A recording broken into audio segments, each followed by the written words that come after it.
你有冇發覺心入邊好似壓住咗一嚿大石咁，令你連呼吸都覺得好沉重？即使你不停咁做嘢，不停咁去玩，嗰種莫名嘅孤獨感同壓力始終揮之不去。其實唔係你做得唔夠好，而係你嘅靈魂空間已經被情緒垃圾填滿咗。大家好，我係 Sandra， 我係一位源性能量調頻師，亦係一個傳遞光嘅管道。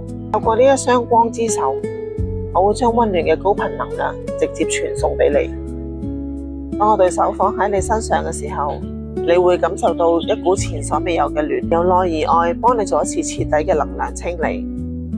我曾經將呢一套療癒系統帶到馬來西亞嘅5星級 SPA。我明白，無論你係職場嘅搏實女強人，定係身心疲累嘅產後媽媽，你真正需要嘅唔單止係身體嘅按摩，而係一次靈魂嘅深度修復。我會結合頌缽聲頻同埋唔同嘅能量技巧，幫你溫柔咁解開心靈嘅結，重新揾返愛自己嘅能力。療癒係為咗遇見更輕盈、更自由嘅自己。如果你都想幫心靈做一次深度嘅 detox， 歡迎你 PM 我，預約1對1光之手療癒。我係 Sandra， 等我陪你一齊出發，重新活出會發光嘅自己。